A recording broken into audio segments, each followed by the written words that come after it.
the trickiest part of the argument. We'll address that carefully in just a moment. Okay? Yes.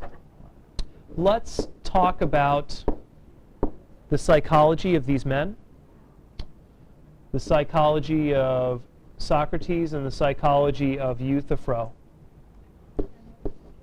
What is Socrates' motivation? And what's his attitude? What's this guy like? What's going through his head as he has this discussion? Is he honest in what he says? Or is he lying? What's your impression of Socrates as a person? He's very persistent. True. So he will not allow Euthyphro to go away unless Euthyphro has answered his question. Ibby?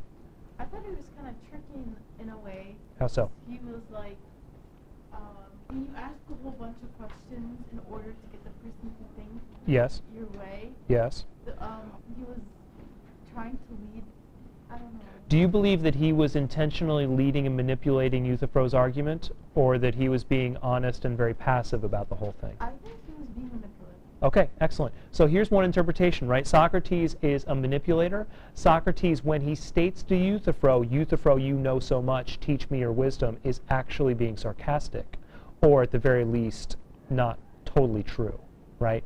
That he's a manipulator, that he's intentionally critical. There's one interpretation. What's the other interpretation? Like he really does want to know if Euthyphro knows about this. He just like continues asking questions and he really wants to know if he knows. Does Socrates believe himself to be ignorant as he states to Euthyphro? I'd say there's enough evidence to say that yes, he believes in his own ignorance. Yes? I was just going to say because in one of the parts he tells Euthyphro that he's wiser and he says you're wiser because you're younger or something like that. True. He believes that he's a doddering old fool and that this young man with the vim and vigor of youth knows more than he does. True. Tori? I think Socrates was trying to make Euthyphro like see for himself that he doesn't know everything. Like, because I don't think he was ignorant because his questions were like so carefully asked that it ended up confusing Euthyphro, and then finally made Euthyphro himself be like, oh, gotta go by. True. True. And they really upset Euthyphro. Let me address that ignorance issue in just a moment after we take care of one quick issue. What is Euthyphro's motivation? What would you talk about him psychologically? Yes? He just want to show everybody his knowledge and it's right. He's egotistical and he wants to show off. In fact, he's very interested in showing off to Socrates. Why? Go ahead, Brian. He's famous. Famous for what? Famous for like theology, famous for like ideals and beliefs in the mind. Famous for being intelligent, famous for being critical. So if you come up to somebody who is super intelligent and you prove your wisdom to them, you feel really good about yourself, right? Whereas if you prove yourself to be smart to just anybody that you don't care about, it doesn't have the same sort of value.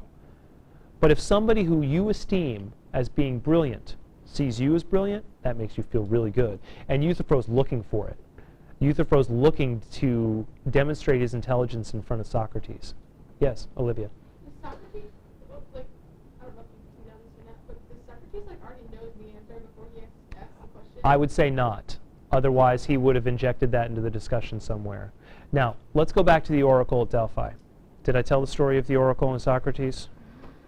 A little bit, maybe. Okay, I'll tell it over again just in case I missed it. A friend of Socrates goes to the oracle at Delphi, asks it this question: is there anyone in Greece more intelligent, or more wise actually? Is there anyone in Greece wiser than Socrates? And the oracle replies, no. And this friend comes back to Socrates and says, hey, guess what? I asked the oracle if there is anyone wiser than you in all of Greece, and the oracle said no. Socrates says, what?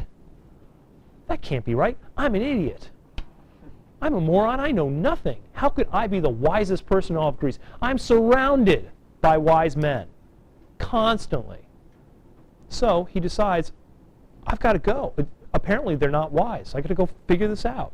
So he walks the streets of Athens asking people questions to try to disprove the god, that god being Apollo. He eventually reaches a conclusion that's very interesting. He says, I am wisest not because I know something, but because I know that I know nothing. This is a point of intellectual humility. This is him being humble. This is him saying, I am ignorant and I understand my own ignorance. Look at Euthyphro. Euthyphro is ignorant and thinks he knows everything. So in other words, Socrates is an idiot once, Euthyphro is an idiot twice. So that gives Socrates a leg up. Socrates is wiser than Euthyphro. Why? At least he knows that he knows nothing, whereas Euthyphro walks around with this arrogant sort of belief that he knows everything about religion when he actually knows nothing. This point of ignorance, does Socrates believe it? Does Socrates believe that he's ignorant? I'd say there's enough evidence to say yes, especially considering his reaction to the oracle. Does he believe that Euthyphro knows something? I think he really hopes that Euthyphro knows something, but eventually he determines that Euthyphro doesn't know much. And he states in his defense at his trial that follows, that he realizes that most of the Athenian men who say that they know a lot know very little to nothing. And that is the background of the discussion.